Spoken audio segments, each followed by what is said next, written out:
As I learn more about Flashback, I do want to share it with the world here, so check this out, people. I have a couple clips of me near an Ender Pearl launcher, like I have me looking at the camera, backing into it, running straight at it, jumping around it, but I realized, I kind of like this sequence of me like dodging the pearls, but getting a little bit dangerous around them, and I wanted a clip of me potentially like jumping over the pearls, so I'm realizing I need to add a clip. Loading up my world in Minecraft Realms right now, so I'll cut to when it's actually loaded. First things first, I start my recording for Flashback. Then we have to do a couple things here. Like I've already set up my ender pearls again with the launchers, so the setting is the exact same as the setting that we have it in the recording template here. The only difference is probably the time of day, but we can change the time of day with Flashback. I can also turn my shaders pack on afterwards in Flashback. I don't have to like have it on while I'm recording here, but I wanted to get the shot of me jumping over these pearls here and potentially doing some more messing around. There we go, I made the jump. Is there anything else I could do? This is the creative part. You have to think like what can I do to manipulate this item in the game for a cool shot? Maybe it's like if my player was punching a pearl, even though it doesn't do anything, it's like questioning what the pearl actually does. Looking off into the distance here on the edge of the building. Ooh, this is even an interesting one, is I could get a shot of me, because there is a happy ghast in the background. I'm gonna hook onto this happy ghast here, and that is just another shot that we could potentially add. I find that with these beginning stages, when you're getting flashback shots and stuff, you really want to just get as much footage as possible. And in a lot of films, like I just learned there's a TV show called Love Island, and they do a whole test production where they hire a crew of people. It doesn't even get aired on TV. They just hire them so that the camera people and the directors and everybody can practice before the real thing happens. And I know it's a little bit of a silly show to use as an example, but it's the same thing here where this Ender Pearl launcher, like I did a flashback, 2 or 3 flashback recordings before I started to have the good copy, just to see how things would look with different camera angles. So just record, people. That's my best advice. But I think we got enough shots here. I'm gonna go ahead and finish the recording. I'm gonna call it Ender Pearl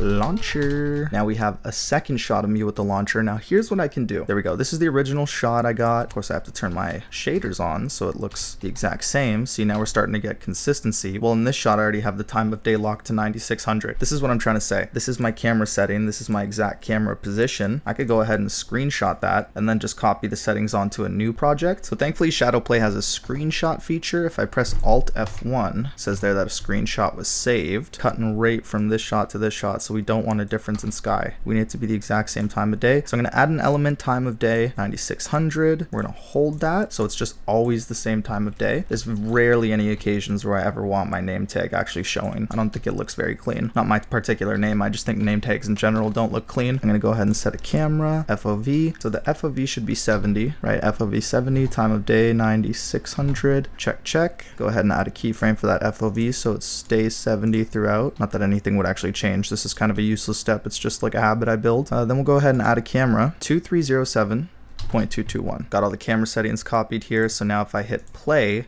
I'm in the correct position in terms of like where my spectator actually is, but I'm not looking in the exact right direction. And this is where things get a little bit tough. Again, I have to go back to the previous recording. So I'm going to go to introduce me. When the camera shot locks, so in this position here, the camera shot is locked. I'm going to go ahead and press F3. I have a lot of random stuff here. Just look for your XYZ coordinates and it should be nearby. But the XYZ is where your player actually is. But there's a separate set of coordinates that says facing north. You see how these two numbers change as I look in different areas? It's at 159.9 and negative 0.5. I gotta remember that. Go to 159.9, negative 0.5, and you're like, wait, this is so hard. I can't get it exact.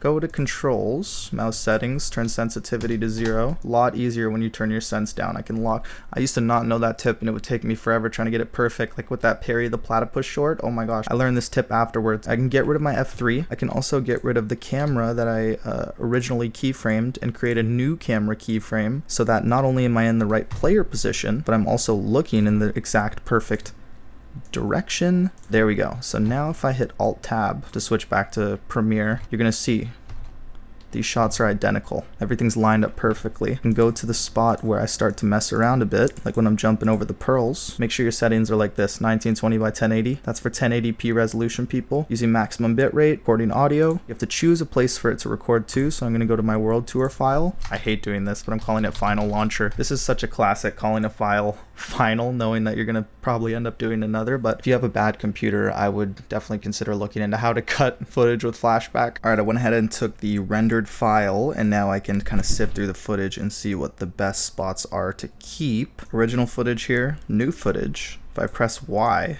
and I have them both selected, I can combine that footage. That's a really good Premiere tip. Continuity sense is like walking over here and looking at the Happy Ghast, and then the next shot is me with the Happy Ghast. I think it's a shot that makes sense. This is all the footage cut together. Seems pretty seamless, even though we did 2 completely separate recordings here, you know what I'm saying? People don't even know what the new footage and what the old footage is, but now we have a lot more options to mess around with for the edit. So a bit of a random tutorial for my first flashback tutorial, but it's just something that I happen to be doing for this episode. So hope you guys enjoyed. If you want more flashback tutorials, let me know.